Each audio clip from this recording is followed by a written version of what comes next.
Mary arrives home before dusk, just as Lemuel is leaving, and Grape's watchmen are shepherding women indoors for their own safety before the curfew begins.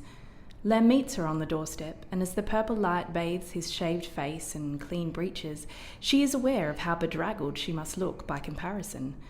Torn skirt and muddy boots, her hair a snarled bird's nest.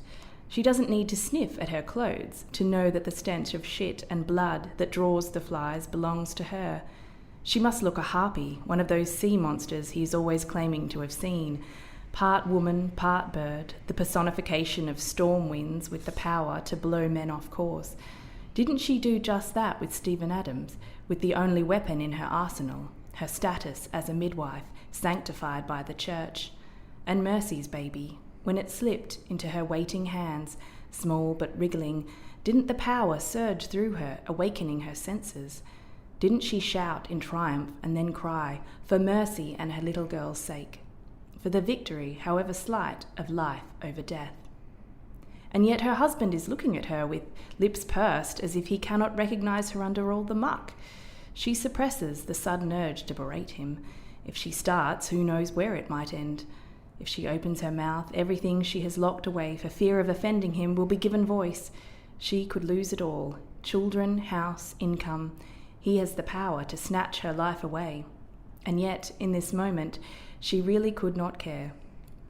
All she desires is to tell him how she feels, to speak and be heard.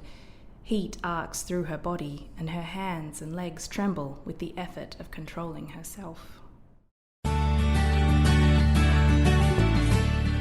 Welcome to the Good Reading Magazine podcast. Good Reading Magazine is a monthly publication dedicated to books and reading, and aims to help readers discover their next favourite book.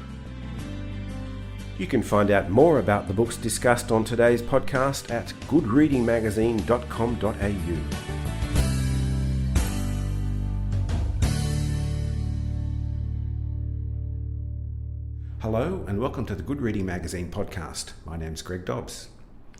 Today I'm talking to Lauren Chater about her new book, Gulliver's Wife. Lauren, welcome to the Good Reading Magazine podcast. Thank you for having me. Lauren, as I read Gulliver's Wife, I found myself really getting caught up in the story as if Lemuel Gulliver was a real person. Separating fact from fiction became a kind of grey area in my mind. Did you ever feel that you were dealing with the lives of real people as you were writing? Yeah, I did. I think it took a few drafts for the characters to really come to life for me. And so when I first start writing, they're sort of very, very light sketches. And then as I go through the drafts, I fill them in and they become sort of colourful. But Lemuel himself has obviously always been a character that I thought I knew because I'd read Gulliver's Travels as a child, and then I reread it a few years ago, which is where the initial inspiration came from for me to write Gulliver's Wife. So certainly, yeah, the characters did become very real to me, and also Mary is a midwife, and I based a lot of her character on real midwives that I researched from that time period, 17th century midwifery. And so she is a sort of a conglomeration of a bunch of different midwives that I read about and was inspired to write about. Your previous book, The Lace Weaver, is set in the 1940s in Estonia. Gulliver's Wife, along with your next book, The Winter Dress, both set in 17th or 18th century, mostly Europe. What's the fascination with historical fiction? What freedoms or restrictions does that genre allow you? I think like any genre, it has its good points and bad points. It has constraints, but the great thing about historical fiction, I think, is that it offers a scaffolding for us to build a story around. I try to find interesting angles to history that people haven't written as much about. And so with The Lace Weaver, that was, of course, the invasion of Estonia by the Soviet army and then the Nazis. And so there's not a huge amount written about that in Western literature. For Gulliver's Wife, it was the 17th century midwives that I really wanted to illuminate their lives. I suppose creating an authentic sense of reality is the whole purpose of historical fiction. any kind of fiction is an unreality in a way. And so I guess it's finding that balance between what is authentic and believable and what you're trying to say with the story, and then reshaping that so that it has a kind of structure that modern readers can connect with and understand. Your writing deals almost exclusively with stories about women or women's experience in different historical settings. Was the telling or retelling of Gulliver's travels a natural consequence of this preoccupation? It's a really good question. I think yes. When I initially got the idea for Gulliver's Wife, I had been working in my local library, and I decided that I would read all the books in a section titled 1001 Books Before You Die. You've got to read these books. It's quite a task. I know. I didn't get through them. But I reread Gulliver's. But as I was rereading it, I was drawn to this idea of what his wife might have been like, because he doesn't talk a lot about his family, and he travels from home. You know, there are 4 lands that he visits in the story, but he doesn't really think about his family, and they're sort of left behind to just cope however they will. And so I found myself sort of fascinated by this idea of this woman who was left behind to care for hearth and home, and what life might have been like for her. How did she survive? And so she kind of became this symbol of, I suppose, all women in that time period, trying to explore how they would have survived. Was it difficult to convince yourself or your publisher or other people of the idea? No, my publisher loved it straight away, actually. So I pitched it to her as an idea. I had written, I think, a couple of chapters initially, but they were completely different by the end of the first draft. I went back and changed everything anyway. I think people are fascinated by the classics. Reading them requires a different kind of mindset to the way that we read novels these days. But the characters are enduring for a reason, and people seem to be fascinated by this idea of who was Gulliver's wife. When I think about the stories that I love, a lot of them are about the untold side of female experience. One of the best books I read in the last couple of years was Pat Barker's The Silence of the Girls, and it was about the Trojan women and their story of the war from their perspective, and I loved that book, and I think that was one of the books that I was reading when I was finishing off the drafts for Gulliver's, and it was sort of an inspiration. I did wonder, as I was reading, how this book might have been received close to the time that in which it was set. Is that something you thought about? I just wonder whether it would have been rejected, or whether Jonathan Swift himself could have written this book. Jonathan Swift had a very interesting relationship with women, so I'm not sure that he would have approved. It certainly wouldn't have been accepted. You know, women weren't accepted as writers until the 19th century and 20th century. Even the 19th century, they were using pseudonyms in order to be published. There's always been this perception that men are the male artists are the ones that have something to say, and that women's experience is not as valued. And so that was, in a way, one of the reasons why I wanted to write this book, was to highlight that women's domestic roles and the important work that they did in the community was just as valuable as what men contributed to society. Jonathan Swift's Gulliver's Travels has been the subject of quite a lot of academic analysis, interpretation and reinterpretation.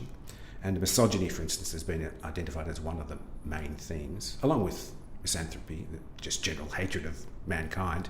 And it is also a parody of travelogues of the time. Were those things something you thought about as you were conceiving the idea for the book? Definitely. I certainly read a lot of literary criticism about Gulliver as I was writing the book. I think that the idea that the Lilliputians were the English, and that was an allegory for their small-mindedness and their cruelty, I think was something that I really tried to work into the book, because it echoes that power struggle that is going on within Mary's family between her and Gulliver and their daughter Bess. The idea that Gulliver is a misogynist, it was something that was in the back of my mind as I was writing the book. And so Gulliver's character is perhaps not, the character that people will remember from Gulliver's Travels. But you have to remember that in Gulliver's Travels, it's in first person, and so it's his perspective. So this is Mary's perspective, and it's completely different in that sense. Have you considered Gulliver's Wife might be a new way of looking at Gulliver's Travels, not as satire or parody, but something much more tangential, an interpretation that lies somewhere between, as you were saying, allegory and parable, perhaps? Yeah, that's a really good way of looking at it. I'd be very happy if people sort of made that interpretation of it. At the time when I was writing it, my intention was just to tell these women's stories as clearly as possible and to follow their characters. And so I tried to let go of what I wanted the book to be and just let it be the way that it wanted to be written, because I always find that if I'm holding onto it too tight, it's almost like a stranglehold, and it sounds like I'm shouting, and it's sort of didactic. But yeah, it is, I think, a bit of a parable about female power in that time period, and also female strength in overcoming these sort of patriarchal systems that women had to work within at that time. I don't think it was possible for women to overcome their station and things like that, but they were able to subvert the narrative, their own narrative, in small ways. There's a strong sense of emancipation through the novel as well, particularly with Mary. Is that something you wanted to really underline, or, as you said, just a natural consequence of you letting go of the story? Yeah, I think I just kind of let go of it in the initial drafts, but certainly in subsequent drafts, I wanted Mary to have this idea that she could be free in her own way, and without giving the ending away, wanted to make it realistic, because I don't like that sort of revisionist idea of history. I don't think that sits well in literature, especially in historical literature. But I think that there were ways that women could resist, and some small ways of doing that were just to perform their duties in the best way that they could, and to help each other. Another thing that really drew me to the book was the language that you've used in Gulliver's Wife. And it's extraordinarily convincing and evocative of both the time and the setting. It's quite an immersive experience too, in that sense. Why or when did you decide to adopt the language and syntax of the time? I think it was always sort of a conscious choice. I wanted it to sound authentic, but without being completely inaccessible to modern readers. I think it's really important to try and give the flavour of the time period that you're writing about. So I did a lot of research into the customs and the language, and especially in England, language is really important because there are lots of different regions and everyone has their own kind of accent.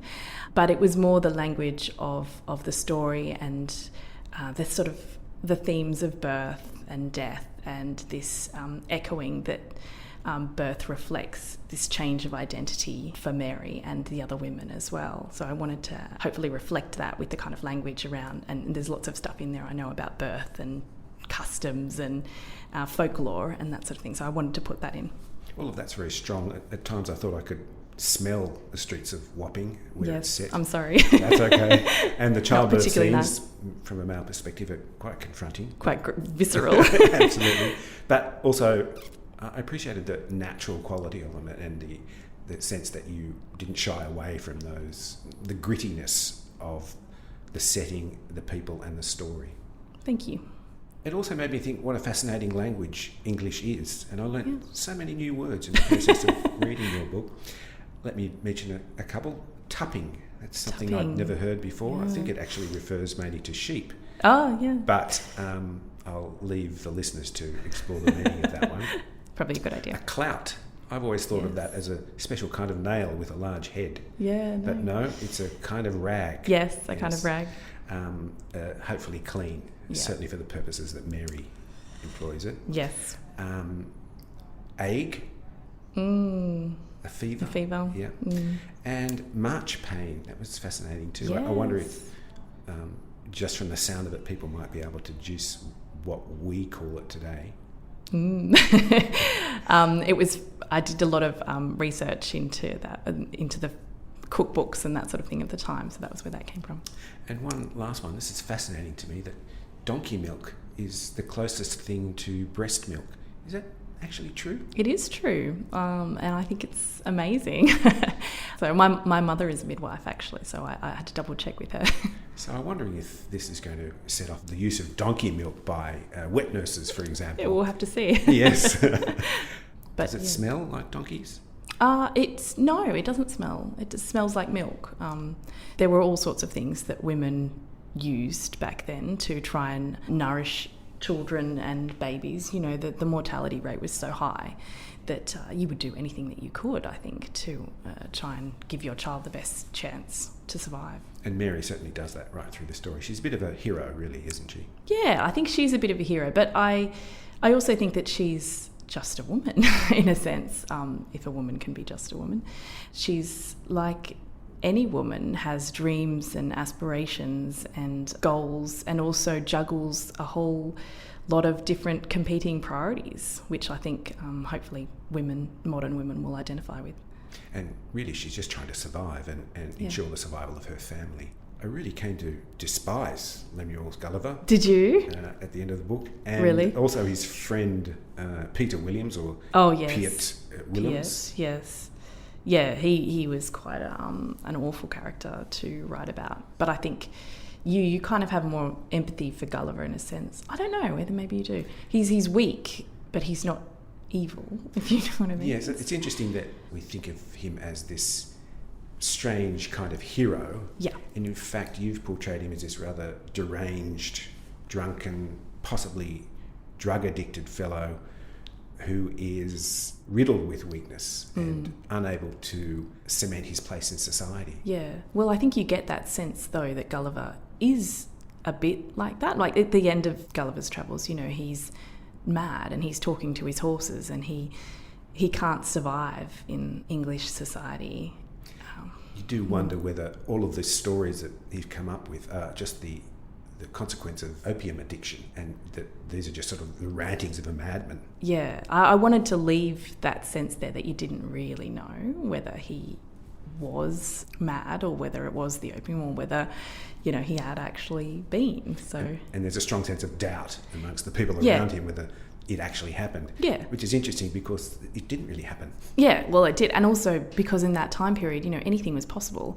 It was like right at the start of the scientific age, the age of sail. And so people were sailing off to the East Indies and the West Indies and finding mermaids and fairies and sea monsters, you know, and they genuinely believed in those things. And so it was a time of wonder and magic, and people would have believed in some of the things that he said. Interesting contrast too between the fantasy aspect with the reality of life in Wapping, which seems really ugly. Yeah, it is. You know, and I think some men, of course, were able to just go to sea and leave that behind. Not that being at sea would have been an easy job, but it certainly would have been a lot more relaxing. You know, there were months where they just had nothing to do and they just sat around and talked.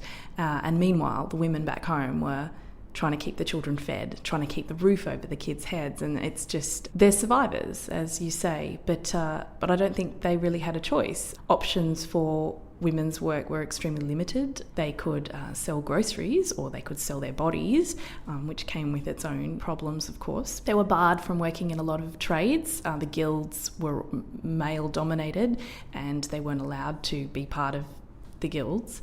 And so really midwifery was one of the only trades for women to be able to take up. Even to become a midwife, you had to pay for an apprenticeship. You had to pay for a license and then you had to train properly. And so, the options for women were extremely limited. And I felt for Mary and some of her friends. And certainly the poorer women they would have had no chance. Well, congratulations on the book, Lauren. Thanks for joining me on the Good Reading Magazine podcast. Thank you for having me. Gulliver's Wife by Lauren Chater is published by Simon & Schuster and is available at goodreadingmagazine.com.au and all good bookstores.